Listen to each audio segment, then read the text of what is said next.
I have several questions for you.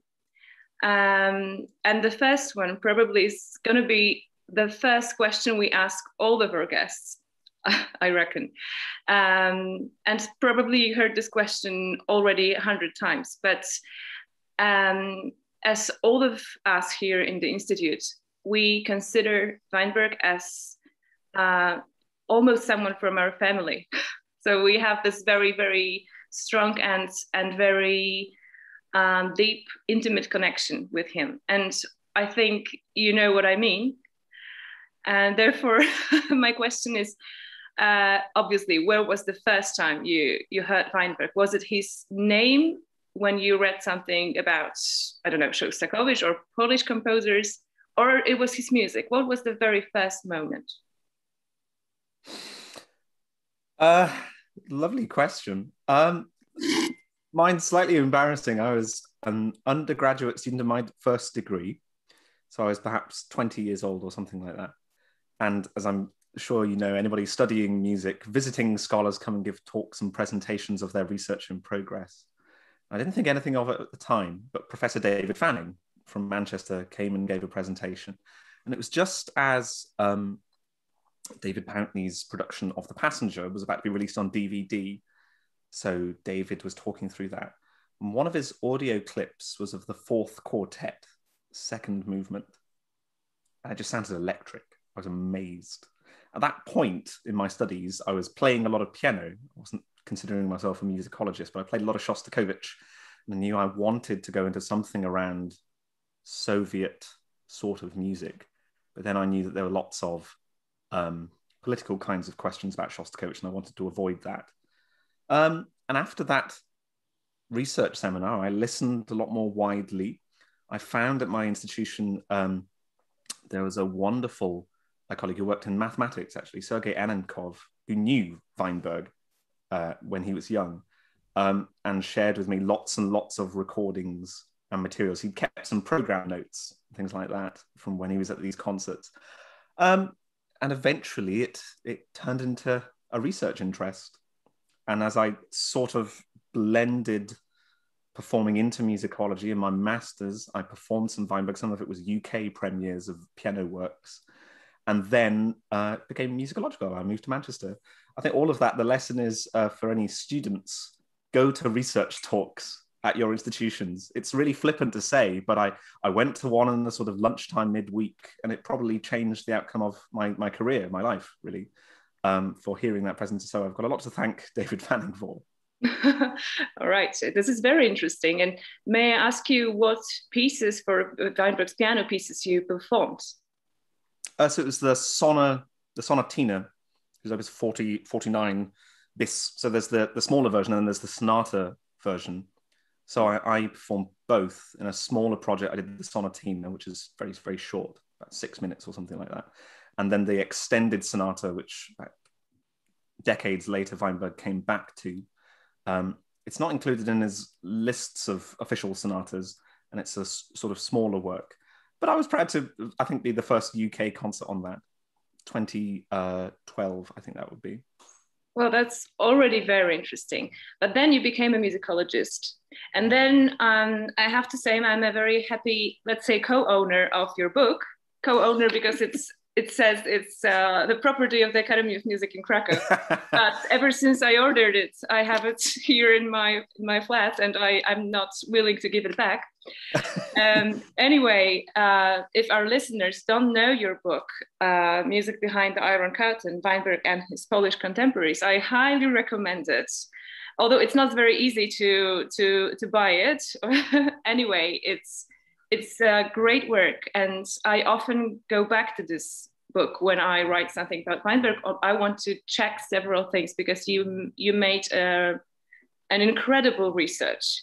And also I was wondering, because you mentioned many Russian books inside, do you also read and write in Russian, and maybe yes, you learned it especially for your research on Weinberg, or you? Yeah, I did learn Russian, especially for my Weinberg research, but in the very sort of scholarly academic way, which is to learn primarily by reading and not so much writing and very little speaking.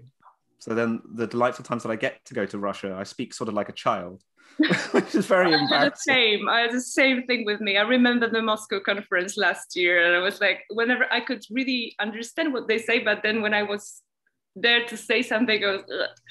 Yeah. Anyway. Also, but my learning Russian is a nice story because Michel Asai, obviously a very reputable scholar, now working on lots of Russian music and Shakespeare. Obviously, she works a lot on Weinberg as well. Her master's dissertation was on Weinberg and Shostakovich. But she taught me Russian as my first Russian tutor. Yeah, wow. Very lovely, actually. So that was about a year or so we were coaching through Russian, which was very, very useful, actually. Fantastic for my study. Because also learning Russian from a musician as well is incredibly useful, because you then get pointed out, oh, actually, this will be really relevant, as you'll find in scores, and these words will stand out. That's right. Yeah, so partly the reason I stopped really being a performer, it's not something I do now. It's because of the time it takes to do a PhD, and piano practice got put to one side, really. Right. Which I miss, but that's what I do. But if we go back to Weinberg himself, I mean, a lot of sources are in Russian, obviously, and not that many of them are in Polish. But yes. I assume you also know a little bit of Polish, because you can read articles, right? You can maybe, yes, yeah. Or yeah. maybe so we could speak in Polish here. Maybe it's not time for me to speak English. That wouldn't be comfortable for me. Oh, okay. I have a working reading knowledge of Polish with a dictionary. I'm not going to boast that I have any good knowledge of the Polish language. It's a difficult language anyway, so bravo for you for at least reading and understanding. I'll say I'm learning is the best way I would put it. So, but tell me, when you first started your work on Weinberg, what was the first direction? You wanted to go to Russia, to Moscow, or to Warsaw? What was the first city, or the first? Actually, it's a deeper question, right? The direction of it, and we're going to get to the questions about the identity as well. But this is just interesting thing. What was the first journey?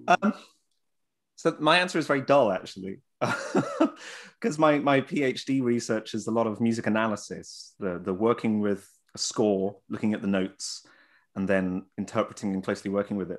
So that meant there wasn't a lot of close archival work in my PhD, or if there was, it was with, so if you know Weinberg's main publisher, Peer Music, Aunt Nitschke of Peer Music, had gone to Moscow to Weinberg's apartment, where his second wife, Olga Rakowska, keeps his archive very meticulously, and Aunt Nitschke went and photographed the entire thing. So it's tens of thousands of pages, every score that kept on. And it's very, very detailed, high quality archive, essentially.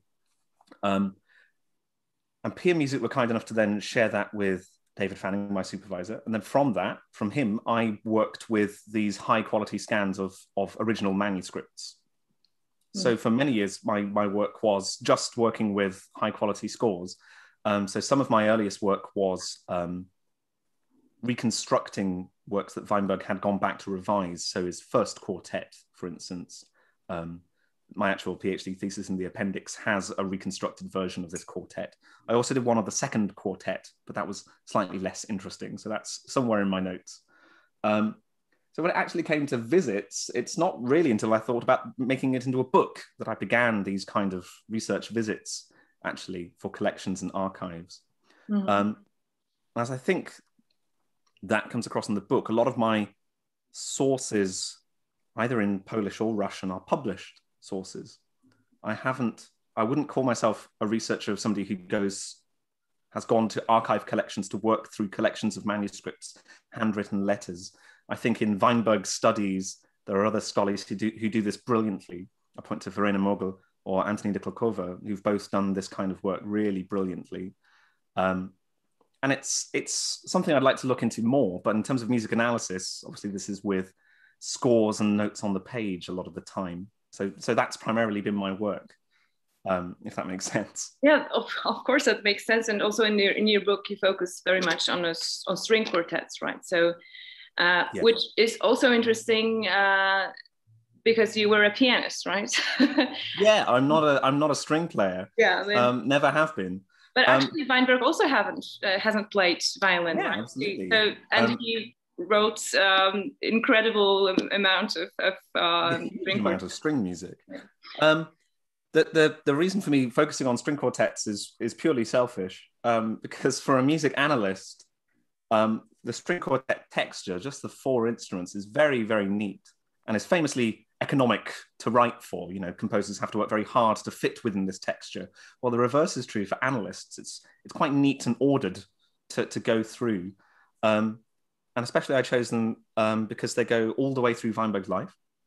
And so many different directions of his musical style are explored in them. Just about every direction, not every single one, but just about every direction of his musical style is in there. So it works very neatly. That's true. And also it's easier than to compare, I don't know, the scores of the symphonies where you have the big, really big score, or the operas, right? But this book was published a few years ago, right? Because of the centenary of Weinberg's. And I was just wondering, are you still researching his life and music?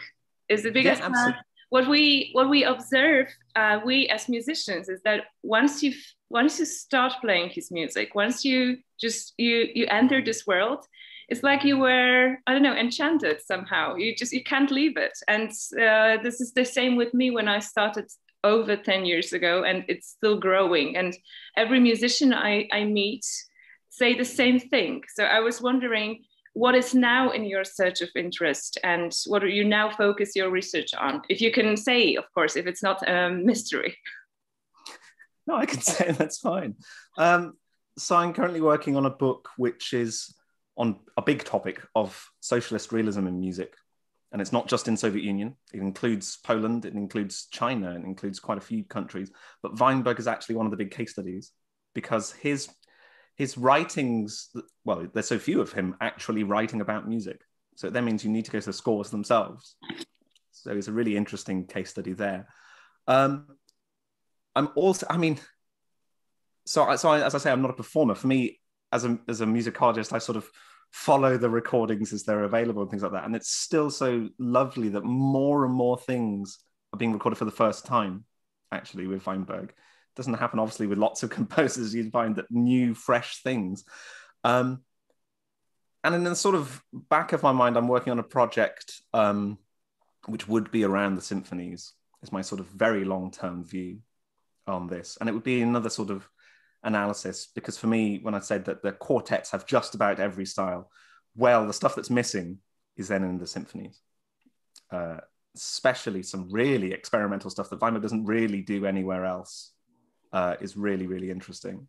Which is also a thing that I have been thinking a lot, that I don't know why, but for several years, people like researchers or musicologists and also musicians would say that Weinberg was not experimental at all, that his style was like flat all the time. From the 40s till the 90s, it was all the same. And now I know that it's a tremendous lie. And it's very important for me to also talk about that, to really stress the thing that he actually had, the thing that he didn't use any electronic devices, tapes, and that doesn't mean that he didn't develop, right? Yeah. But well, this is going to be very interesting, and I'm glad that you are so much focused on also on Polish composers. Yeah. But going back to your book for a moment, because I have a few questions. First, as I mentioned before, is about the question of identity with Weinberg, because we here in the Institute in Warsaw, we also had this question, how to describe him, and whether we should describe him, or maybe this is already, we passed this, because the questions about identity are much more common now. And it's when he was in his 30s, 40s, etc., maybe this was more complicated. But we developed this this idea of having him like in Warsaw. So he's not Polish, Russian, Jewish, whatsoever, but he's from Warsaw. And I know that you visited Warsaw several times, and that you also you wrote about the early years of Weinberg before the war. And before I ask the question, the second question about Warsaw, I wanted to ask you about this, how you feel about this identity questions. How has it changed over the years, or? It's a really good question. It's probably the big question about when we introduce Weinberg to anybody. I find it useful to think about in the broader context of the way that we tell music history and things like that. I think over decades, over a long period of time, we can see it changing in the way we write books of music history, that we don't necessarily put composers into one single box, either a musical style or national heritage and things like that. And I think over time, we've come to appreciate, especially in Central or East Europe, where boundaries change so quickly over such a short space of time, the idea of shared heritage or multiple identities just becomes crucial, really. And I think if people have a sort of, if anybody should have a problem processing that, that's more sort of their problem than an issue of the people affected, in this case, Weinberg. So my book absolutely is that, you know, Weinberg is born in Poland, and I think it's legitimate to say that he is a Polish composer, but he's not just a Polish composer. There's more to it than that. And I tried to tread a very fine line of not saying, I think in my introduction, I say, I don't claim Weinberg for Poland or to be Polish. And maybe I can say that because I'm an outsider to all of it. As somebody from the UK, I can't, if I had a staked interest, the conflict of interest could be a little different. I don't know. But also just as important for me was his Jewish heritage as well. Clearly for the music making that he was playing in Warsaw at this time is just about almost exclusively in explicitly Jewish circles, which is really interesting. I think there's so much more work and research to be done on this early part of his life. But from what it's very difficult, right? Because yes, there's so little you know, how to say, proofs or documents, whatever. It's like more work on the imagination, but both you and Verena Mogul also made a great impact on those early years, right? So it's I would say Danuta Gwizdlanka as well. Her small Weinberg book from 2013, that made a fantastic contribution as well, and of course her work in various archives around Warsaw. And those documents that she later on, I think it was just published in the internet, those documents from the Warsaw Conservatory, right? Also, so this is, you know, we can discover several things in future.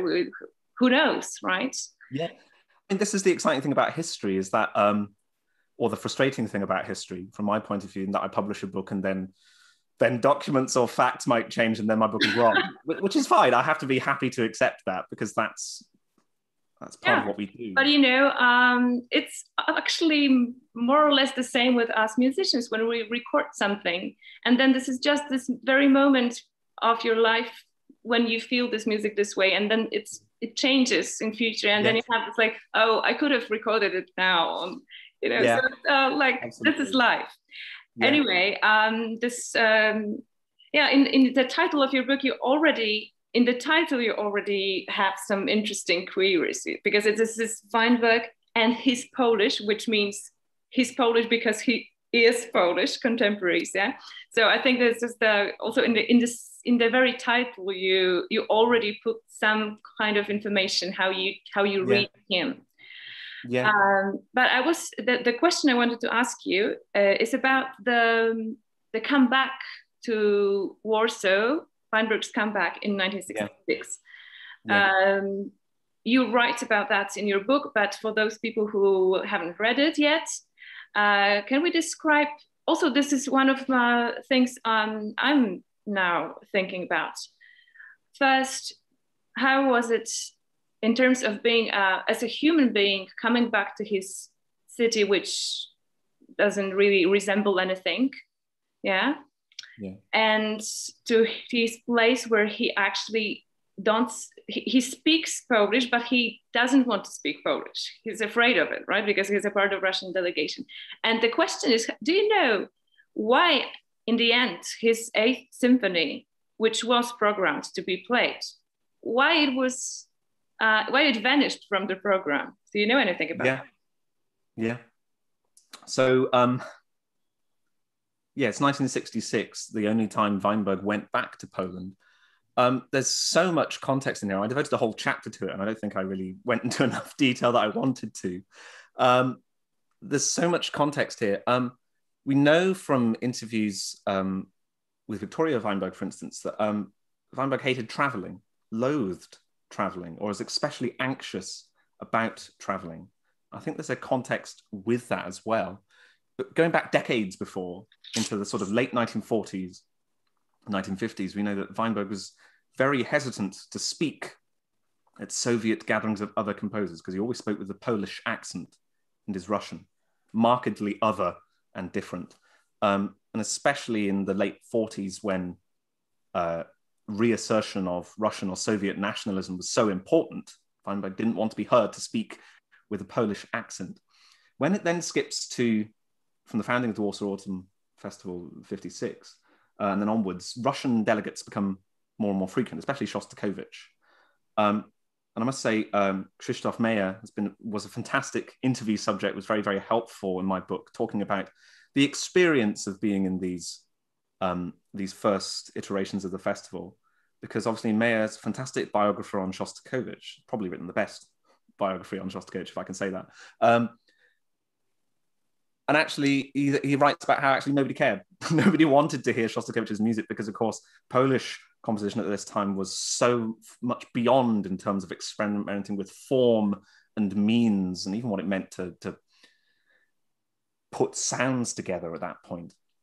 So then to have Weinberg step in, who, with Polish reception, or the Polish idea of Weinberg, as he was reported, so his eighth quartet was performed in 64, they had this sort of very restrained and kind of embodiment of the Soviet style. That's what they would have thought of Weinberg. So that by the time he got there in 66, there was a very particular idea. So the very few people that were there that Weinberg would have remembered either didn't want to talk to him because he would have been a Soviet composer, or they might have forgotten, or in the general feeling they don't want to hear his music because it's Soviet music. There's also the power relation. Lisa Yakelski writes really well on the power relations of the Warsaw Autumn Festival and the fact that Soviet delegations, of course, are representing the oppressor, basically, in a very simple way.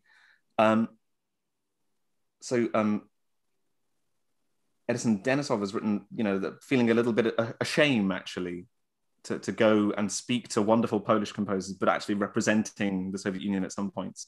And Weinberg was interviewed about that much later in life and did briefly speak about this as a representative of Krenikov's delegation there. As to the Eighth Symphony, I mean, this would have been extraordinary to have been performed in the 60s in Poland by a Soviet Polish composer. I think the simple reason why it was dropped, because we know that Weinberg wrote to Shostakovich that it was going to be performed. And I think that, I don't know for sure, I think the reason it was dropped is because it would have been too politically sensitive for Soviet forces to perform a Polish work. In other words, with all of these texts, right? Because yes, absolutely, yeah. And absolutely, it's a Polish work, I would say. As to why it was dropped or things, there's no official reason. I'm sure in the archives there will have been correspondence. Yeah, I'm very curious about that. Because I also thought that maybe the reason is the use of Polish language, Polish poems, but also Julian Tuwim was actually considered by the Polish government of that time. So our poet, I mean, they didn't define him so he was It's also very complicated. We all know that he was also a Polish Jew, but then he didn't, he spent the war outside Poland, and then he came back, and he was praised by the government, actually. So I was just thinking how, because in some ways it could have been a good reason to actually perform this symphony. But then, of course, if we think the Polish poet, but the not very clear identity of this Weinberg figure, maybe that was the, but you know, I think about this time also very much about the kind of disappointment for Weinberg in every possible field. Yeah. Also in this professional field, because once you come and you're scheduled to perform, then it's very, it's actually an awful feeling that you're, you know, neglected. Yeah. So. Yeah. I mean, as you said, Weinberg came, and obviously the destruction of Warsaw towards the end of the Second World War is almost total. I can't remember, 3 or 4% or something of buildings actually survived the war, miraculously, including, of course, his childhood home. Yeah. But yeah, the realization that the entire world, and of course the people, it's really about this time that Weinberg gets final confirmation that his parents and sister, of course, were murdered in the Holocaust as well. And it's around this time. So just at the time of processing that, he then makes the one return to childhood home and discovers that everything is gone, which I write about is presumably a traumatic experience. And I say presumably because it almost certainly is, but there's no written record on his feelings. Well, really it is, but in music, actually. It's not written by words, right? Yeah. But I also very recently, I feel and I think about it very, very much. And also about this lack of evidence about his parents and sisters' death, actually. Because I think I made all possible effort to really search to think. And it's now, maybe it will come to us somehow in future that we will know for sure what happened. Yes. But, so the situation is that there's conflicting documents and we don't know which one is more accurate. And maybe we will never know, which is also quite, for us, when we research, we really want to know. It's that we're so eager to learn things. But in the end, maybe we have to accept that this is just going to be a mystery. And the real thing we want to is how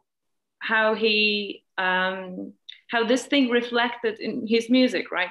Because this is the most important for us. Yeah. Well, he writes just before that Warsaw visit. He writes to Olga, who would become a second wife. He writes, you know, I feel like there is no way I can pay off this debt that I survived. No 24 hours a day labor would get me towards repaying this. So he writes of what now we'd recognize that as survivor's guilt. Yes. After the Holocaust. Happened very, very often, and you can find it in many memories. I mean, if you look for works, obviously Weinberg's works written in commemoration, there's dozens, either of the war, but also explicitly of the Holocaust as well. So the Symphony Number 21, of course, is being celebrated around the world right now, and is explicitly dealing with this, subtitled Kaddish, for instance. Yeah. So you see it reflected massively in his works. But for me, I try to make the point that after that visit, after he returned from 1966, then he really begins to engage in works that commemorate. He had been writing, of course, before then, but then, you know, slowly afterwards, probably culminating in the symphonic trilogy, 17, 18, 19, of these pieces that are about loss in the war.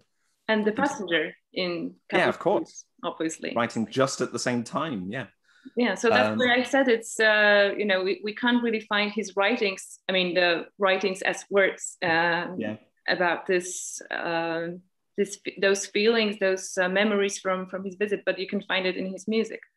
Yes. But it's also very interesting, and still, I think, waiting for the proper musicologist research, those little details on how this thing reflects in music, or also his those quotations that he tends to really use a lot, right? Yeah, it's a really rich layer of musical meaning so it's famous that Shostakovich would do this sort of thing. So the Eighth Quartet not only has his initials, but also has protest songs, has songs that Stalin liked and things like that.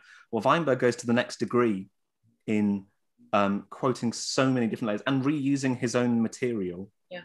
So a little bit of my work has been where episodes from the operas appear in the quartets and what that could say to us. The tantalizing thing of that, though, is that, of course, every layer of musical meaning, we can just say, well, it could mean this. It's always tantalizing, and it's always beyond us to say that it does mean this. And that certainly goes for quotations and different usages in The Passenger. I think I'd probably recommend The Passenger as the sort of intense, but the starting point for lots of people who really want to invest time in getting to know Weinberg's music. Yeah. Just as extraordinarily powerful work. That's right. So, Daniel, one of, I think, last questions today, because I'm also thinking about that. We have just started our work in the Institute, and we are thinking about different ways how to commemorate Weinberg, how to read his life, also in terms of in the city, his home, his house, actually, the building in Železná, but also several things. But I'm just curious, maybe you have some kind of a piece of advice for us for future. What do you think is the most important when we think about future? Because now Weinberg is very much, let's say, in fashion, and many people play his music, and I would say that it's difficult to find musicians who don't really know his name. But what about the future? What are we going to do? What is the crucial thing to? What do you think? Yeah. Maybe you have some thoughts about that. It's an important question, and it's in my mind. And I was talking with various performers and scholars about this in the centenary year 2019, where there was so much being performed, and of course celebrations. And there's positives and negatives of focusing around composer centenaries. The negative potential is that people stop talking about a composer after their centenary. And I think it's one thing for sort of scholars and musicologists to talk and write about it, but the much more important thing, actually, I think, is to keep playing.